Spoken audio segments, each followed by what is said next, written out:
Class 10 science chapter third metals and non metals के most important question जो आपके board exam में आने के चांसेस बहुत ही ज़्यादा है। सो बच्चों ये वीडियो पूरे एंड तक देखना और इन क्वेश्चंस को अच्छे से करना है। So let's get start. First question है write the equations for the reactions of iron with steam and second है calcium with potassium with water. इसमें हमें 3 रिएक्शन बतानी है। पहली रिएक्शन करानी है आयरन और स्टीम के साथ, सेकंड करानी है कैल्शियम और वाटर और पोटेशियम और वाटर के साथ। तो ये 3 रिएक्शन करवानी है हमें। सो फर्स्ट है आयरन प्लस स्टीम। तो आयरन यानी 2Fe प्लस में स्टीम यानी H2। जब हमने रिएक्शन करवाई तो यहाँ पे क्या हुआ, Fe2O3 प्लस 3H2 ये बना हमारा प्रोडक्ट। उसके बाद था कैल्शियम और वाटर के साथ करवाना था, तो कैल्शियम है plus water Ca plus 2H2, इससे प्रोडक्ट कैल्शियम हाइड्रोक्साइड बना प्लस H2। थर्ड रिएक्शन है पोटेशियम और वाटर के साथ, तो 2K हमारा पोटेशियम हो गया प्लस 2H2 यानी वाटर, इससे प्रोडक्ट 2KOH प्लस H2। तो ये थे हमारे इक्वेशंस इनके रिएक्शंस के लिए। Question number 2 right the electrons dot structure for sodium magnesium and oxygen. इसमें हमें इलेक्ट्रॉन डॉट स्ट्रक्चर बताना है। तो फर्स्ट सोडियम है, तो हमें पता है सोडियम का एटॉमिक नंबर कितना होता है 11। तो लास्ट तो इसकी कॉन्फ़िगरेशन 281, लास्ट में 1 है, एक बचा, तो हम क्या करेंगे Na के ऊपर एक डॉट लगाएंगे। ऑक्सीजन का कितना होता है 8, तो 2 और 6, लास्ट में 6 है, 6 वैलेंस इलेक्ट्रॉन है, तो हम ऑक्सीजन के ऊपर 6 डॉट लगाएंगे। मैग्नीशियम हमारा 12 होता है 282, तो लास्ट में 2 है, तो Mg के ऊपर 2 डॉट लगाएंगे। तो ये था हमारा इनके dot structure, electrons dot structure. Okay. Third, why do ionic compounds have high melting points. जो आयनिक कंपाउंड्स होते हैं उनके मेल्टिंग पॉइंट हाई क्यों होते हैं। सो आंसर है the structure of ionic compounds is solid and hard. जो ionic compounds होते हैं उनका स्ट्रक्चर बहुत ही सॉलिड होता है और हार्ड होता है। In this state the force of attraction between the ions is very strong. और इस स्टेट में जो आयंस के बीच का फोर्स ऑफ अट्रैक्शन होता है वो भी बहुत स्ट्रॉन्ग होता है। टू ओवरकम यानी break such strong forces a high amount of energy is required, thus ionic compounds have high melting point. Simply क्या है, जो आयनिक कंपाउंड्स होते हैं वो बहुत ही हार्ड और सॉलिड होते हैं। जो उनके बीच का फोर्स ऑफ अट्रैक्शन होता है वो बहुत ही स्ट्रॉन्ग होता है। इस वजह से हमें वो फोर्स ऑफ अट्रैक्शन तोड़ने के लिए क्या करना पड़ेगा, हाई अमाउंट एनर्जी रिक्वायर्ड होती है, इसलिए उनका जो मेल्टिंग पॉइंट्स होता है वो हाई होता है। Question number 4 define the terms ore and gangue. और क्या होता है, at some places a particular metal is found in abundance in minerals from which metals are obtained at low cost and easily. कुछ places पे कुछ particular metal found होते हैं minerals के अंदर, और जो कि बहुत ही लो कॉस्ट और इजीली मिल जाते हैं। उन मिनरल्स को ऑर्स बोलते हैं। मीन्स किसी जगह पे हमें कोई एक तरह का मेटल मिल रहा है जो हमें लो कॉस्ट और इजीली मिल जाता है, वैसे मिनरल्स को हम बोलते हैं ऑर्स। सेकेंड है गैंग। द मिनरल्स और ores are mixed with many impurities such as clay and sand called gangue. वो मिनरल्स या फिर ऑर्स जो कहते हैं मिक्स होते हैं, मतलब और में क्या आता है कि पर्टिकुलर एक ही मेटल मिल रहा है लेकिन इसमें बहुत सारी इम्प्योरिटीज जैसे क्ले हो गया, सैंड, तो वैसे मिनरल्स को हम बोलते हैं गैंग। और में क्या होता है, एक पर्टिकुलर मेटल मिल रहा है प्योर में, ओके, और गैंग में इम्प्योर मिल रहा है, उसके साथ क्ले और सैंड भी मिल रहा है, उसे बोलते हैं gang. Question number 5 what chemical process is used for obtaining a metal from its oxide. किसी भी मेटल को ऑब्टेन करना है उसके ऑक्साइड से, तो कौन सा केमिकल प्रोसेस यूज़ करेंगे। सो आंसर है कार्बन रिडक्शन मेथड।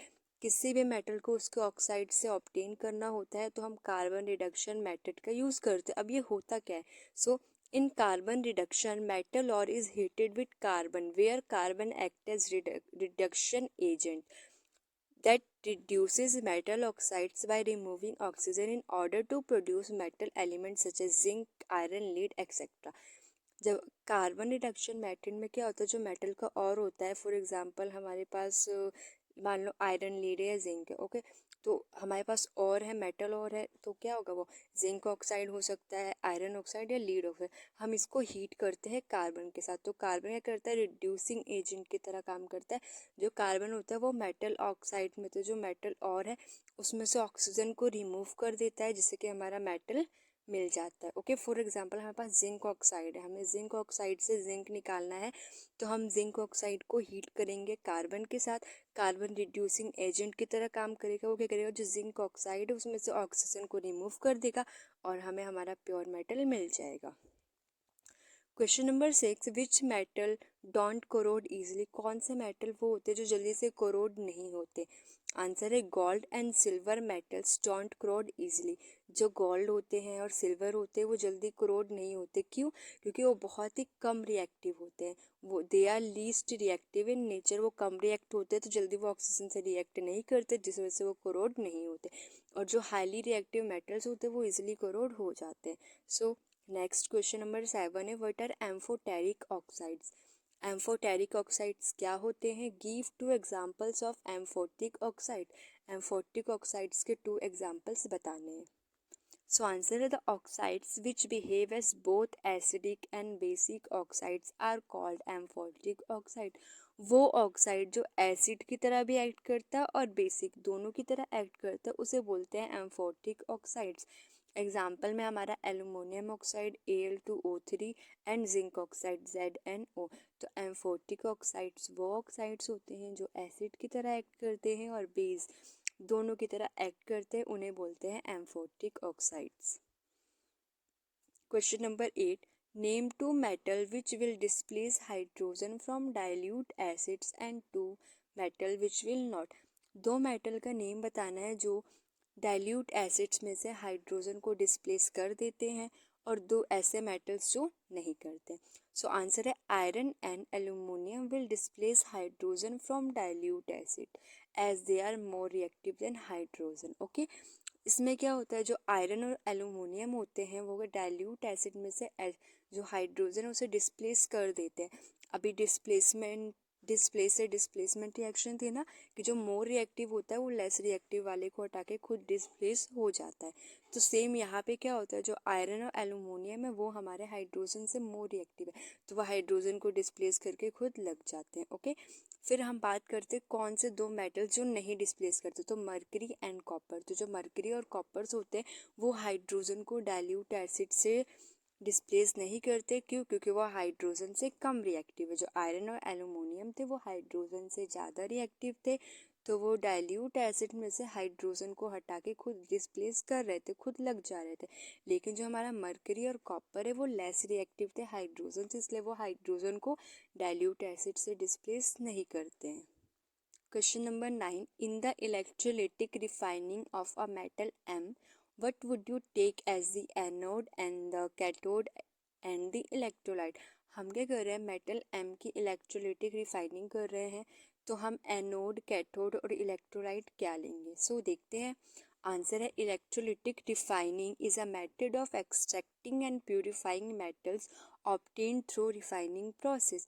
तो सबसे पहले हम ये देखते हैं कि इलेक्ट्रोलिटिक रिफाइनिंग होती क्या है। सो इलेक्ट्रोलिटिक रिफाइनिंग एक मेथड होता है जिसमें हम क्या करते हैं, मेटल्स को प्योर करते हैं जो हमने रिफाइनिंग प्रोसेस से निकाली होती है। तो जब हम रिफाइनिंग प्रोसेस से कुछ मेटल्स निकालते हैं तो वो इम्प्योर होते हैं, उसको प्योर करने के लिए हम इलेक्ट्रोलिटिक रिफाइनिंग मेथड का यूज़ करते हैं।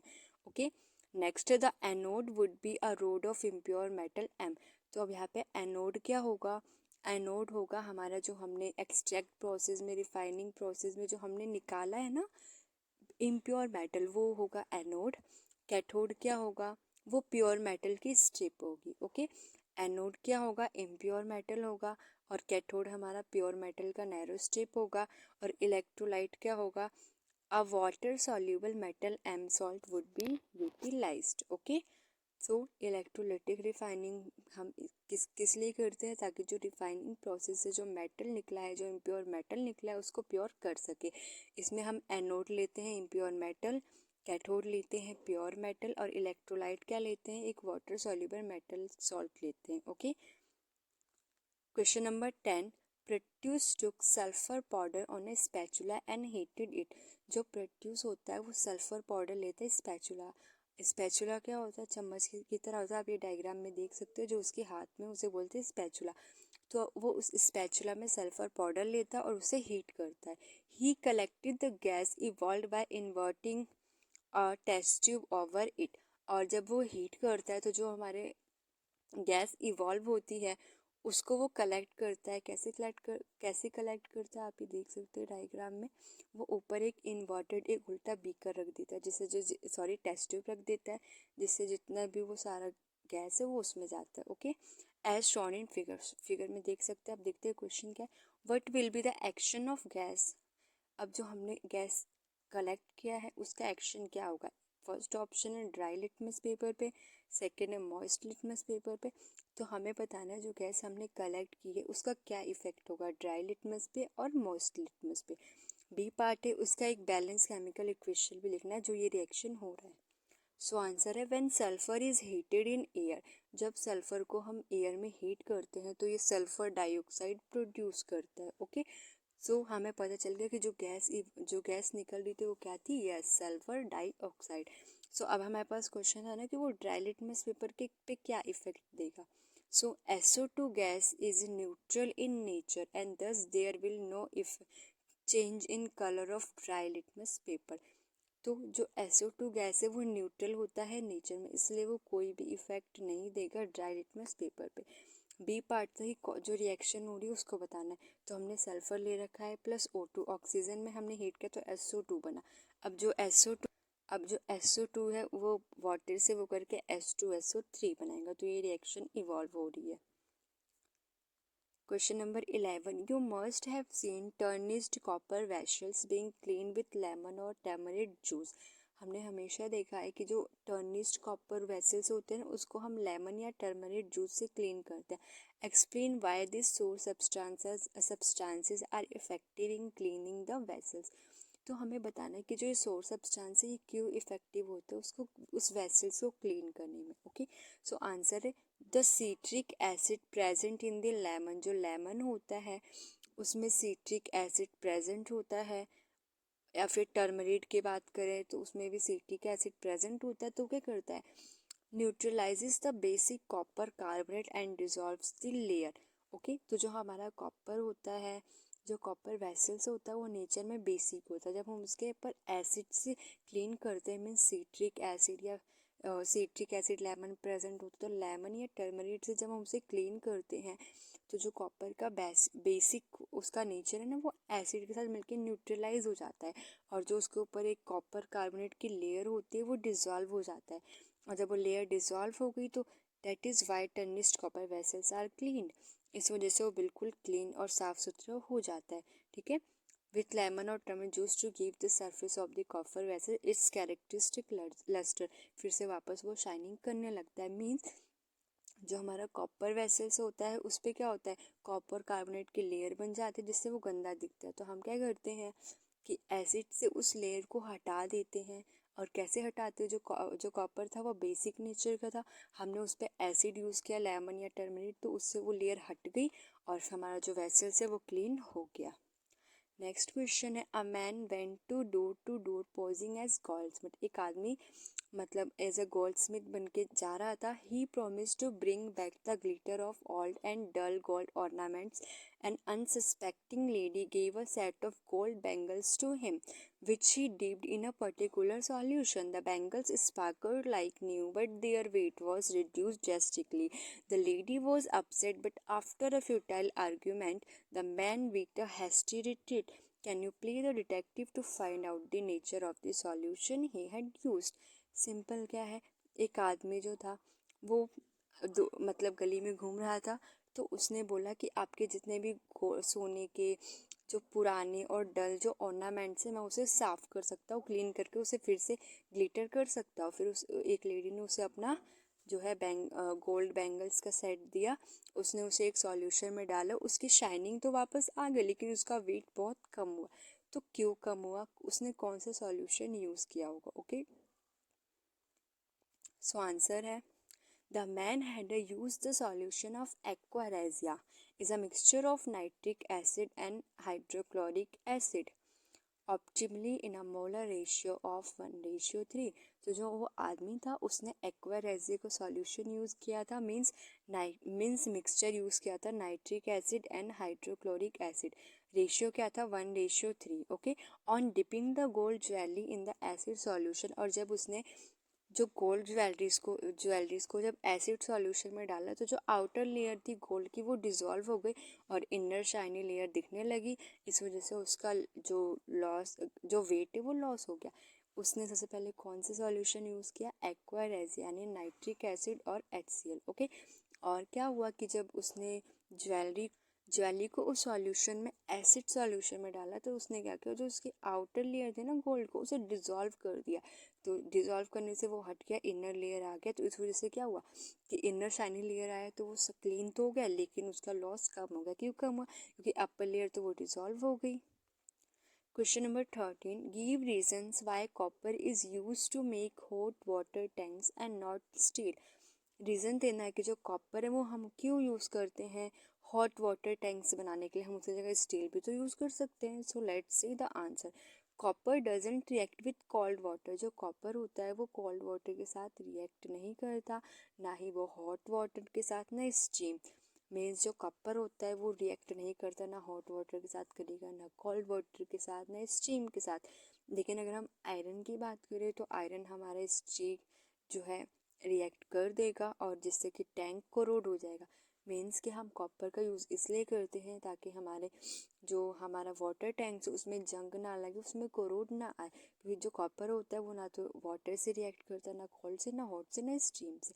मीन्स जब हम कॉपर का यूज़ करेंगे तो वो कोरोड नहीं होगा। लेकिन अगर हम आयरन का यूज़ करेंगे तो आयरन तो जल्दी से मोस्ट रिएक्टिव हो, जल्दी से वाटर के साथ रिएक्ट करके फिर कोरोजन हो जाएगा और जो वाटर टैंक है वो ख़राब हो जाएगा, इसलिए हम उसे यूज़ नहीं करते। I hope you will like this video. Thanks for watching.